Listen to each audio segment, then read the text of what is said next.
성도님들 안녕하십니까? 정진문 목사입니다. 반갑습니다. 좋은 하루 시작하셨습니까? 오늘도 하나님과 또 인격적인 교제를 기도로 잘 나누셨는지 모르겠습니다.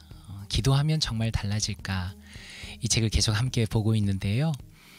오늘 이 시간과 그리고 다음 시간을 통해서 이제 마무리하려고 합니다. 지금까지 시청해 주셔서 진심으로 감사드리고 또 마지막까지 함께 할 수 있기를 또 바랍니다.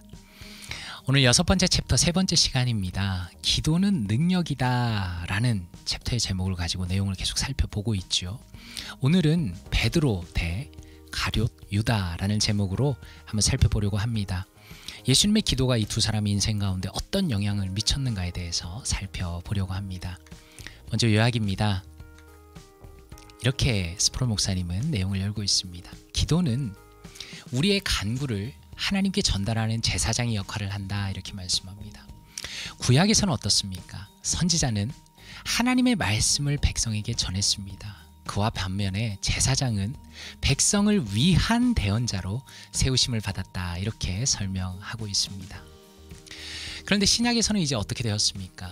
그리스도는 선지자와 제사장 그리고 왕의 직무를 모두 행하신 분이 예수 그리스도십니다. 예수님은 자기 자신을 제물로 드리셨기 때문에 완전한 제사를 통해 완전한 대속을 이루셨습니다. 그런데 그분의 제사장 직무가 십자가에서 모두 끝난 것은 아닙니다.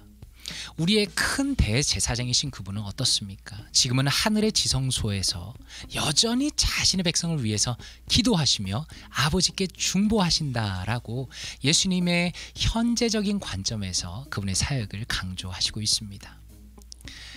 어떻습니까? 예수님의 기도의 능력은 어떻습니까? 헤아릴 길이 없겠죠. 그런데 이미 그분은 그분의 자신의 지상 사역 중에서 중보 기도를 통해서 그분의 능력을 입증하셨습니다. 예를 들어서 어떻습니까? 가룟 유다와 시몬 베드로는 예수님이 가장 힘들 때 매몰차게 배신했다는 점에서는 동일하다, 이렇게 말씀합니다. 그러나 유다와는 다르게 베드로는 회복되어서 초대교회의 반석이 되었다는 것입니다. 왜 이런 차이가 나타났는가? 예수님께서 이렇게 기도하셨습니다. 요한복음 17장에서 그 중에 하나도 멸망하지 않고 다만 멸망의 자식뿐이오니 이는 성경을 응하게 함이니이다 라고 기도하시면서 유다에 대해서 기도하셨습니다. 유다를 위해서 기도하신 것이 아니라 유다에 대해서 기도하셨습니다. 그러나 예수님은 베드로의 부인 직전에 이렇게 기도하셨습니다.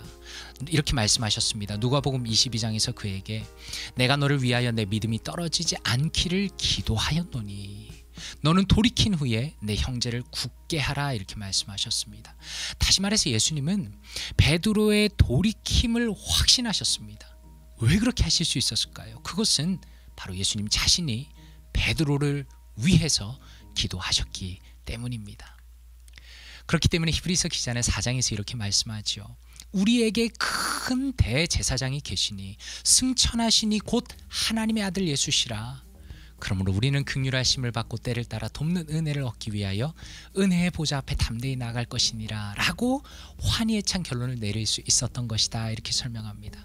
다시 말해서 스프롤 목사님은 예수님께서 지금도 우리를 위해서 기도하시고 있다는 것을 강조하시면서 마무리하고 있는 것입니다.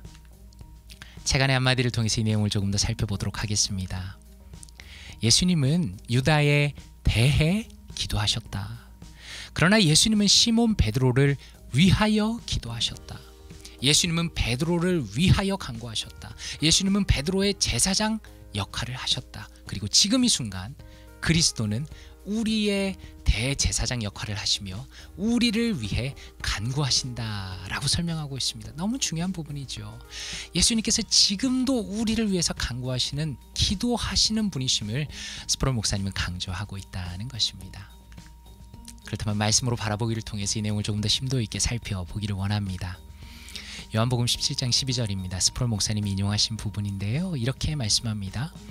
내가 그들과 함께 있을 때에 내게 주신 아버지의 이름으로 그들을 보전하고 지켰나이다. 그 중에 하나도 멸망하지 않고 다만 멸망의 자식뿐이오니 이는 성경을 응하게 함이니이다. 이렇게 말씀합니다. NIV 버전입니다. While I was with them, I protected them and kept them safe by that name you gave me.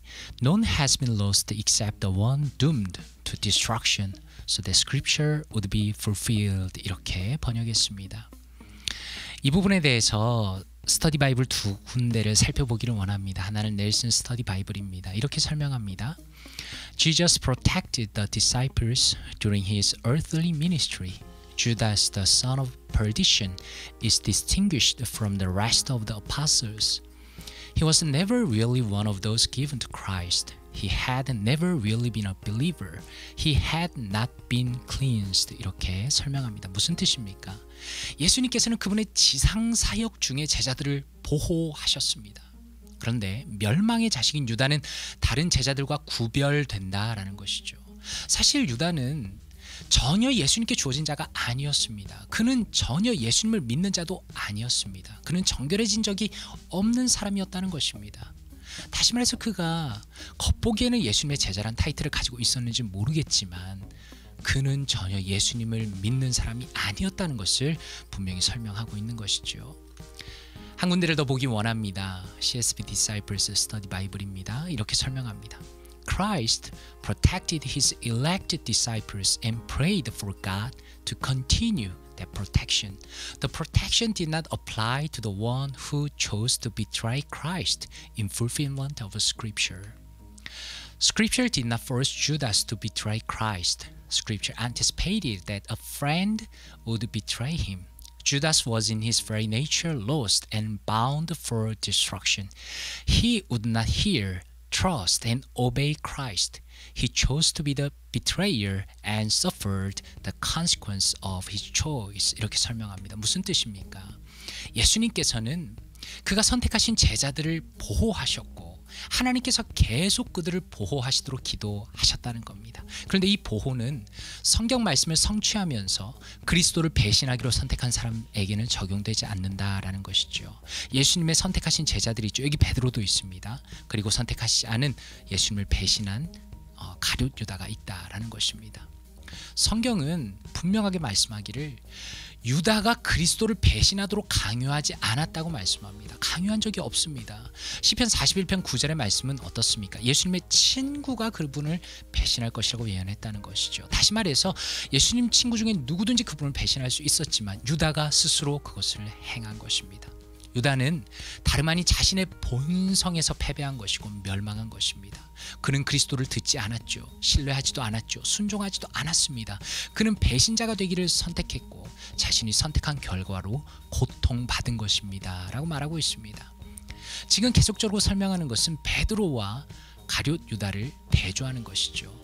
하나님께서 선택하신 베드로는 예수님을 믿었습니다. 예수님께서는 자신의 제자 베드로, 자신의 택한 자를 위해서 기도하셨습니다.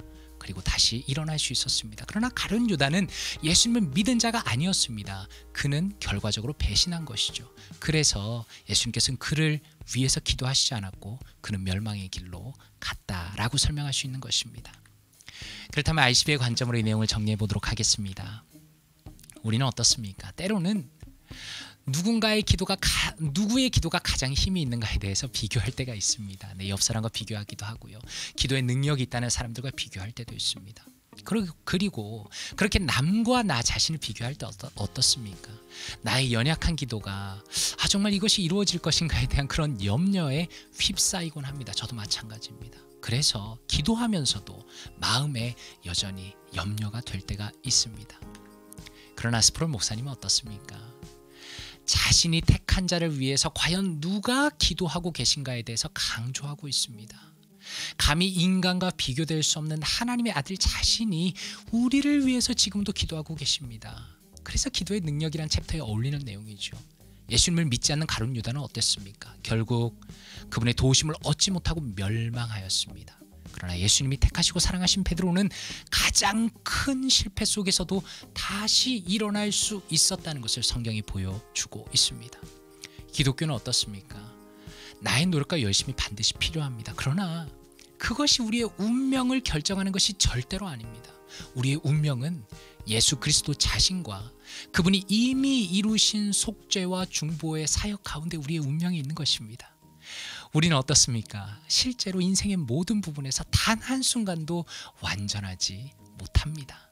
그러나 완전하신 예수님께서 이미 우리를 위해 필요한 모든 것을 행하셨습니다. 그리고 주님을 뵙게 되는 그날까지 우리를 위해서 그분이 기도하시고 도우십니다. 예수님께서 우리를 위해서 기도하시고 있기 때문에 우리는 절망하지 않습니다.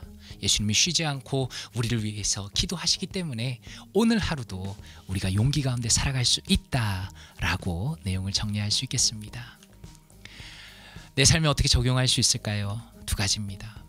우리를 위해서 기도하시는 예수님께 감사의 기도를 드려보십시오. 우리는 많은 순간 이것을 잊어버립니다. 마치 나의 기도에 나의 운명이 결정되는 것처럼 생각할 때가 많이 있습니다. 그러나 우리를 위해 기도하시는 가장 능력이 많으신 예수님께 감사의 기도를 들어보시면 좋겠습니다. 꼭 기억하면 좋겠습니다. 예수님이 우리를 위해서 오늘도 기도하고 계십니다. 주님 안에서 우리가 만약에 삶을 돌이켜야 할 부분이 있다면 그 예수님의 기도를 생각하면서 우리의 삶을 돌이키고 믿음의 길을 함께 걸어가면 좋겠습니다. 기도함으로 내용을 마치겠습니다. 사랑과 은혜가 풍성하신 아버지 하나님, 감사합니다. 우리가 연약하여서 쓰러져 넘어질 때에도 우리를 붙들고 계시고 우리를 위해 기도하시며 우리의 승리를 약속하시며 우리를 인도하시는 예수 그리스도의 그 중보의 기도에 감사드립니다. 하나님, 내가 지쳐 쓰러져서 기도할 수 없을 때라도 내 삶의 모든 것이 다 끝났다고 생각하는 그 절망의 순간에라도 예수님께서 기도하고 계시기 때문에 우리의 인생이 영원히 망하는 것이 아님을 고백할 수 있게 하시니 감사합니다. 오 주님, 감사합니다. 우리의 삶을 매 순간 돌이키기 원합니다. 주님이 나를 붙들고 계시기 때문에, 주님이 나를 포기하시지 않으시기 때문에 나도 내 인생을 붙들고 기도하며 믿음으로 살아가길 원합니다. 오늘 하루도 성도님들의 삶을 붙들어 주시고 우리가 믿음의 길을 경주를 달려갈 수 있도록 역사하여 주시옵소서. 감사드리며 예수 그리스도의 이름으로 기도드리옵나이다. 아멘.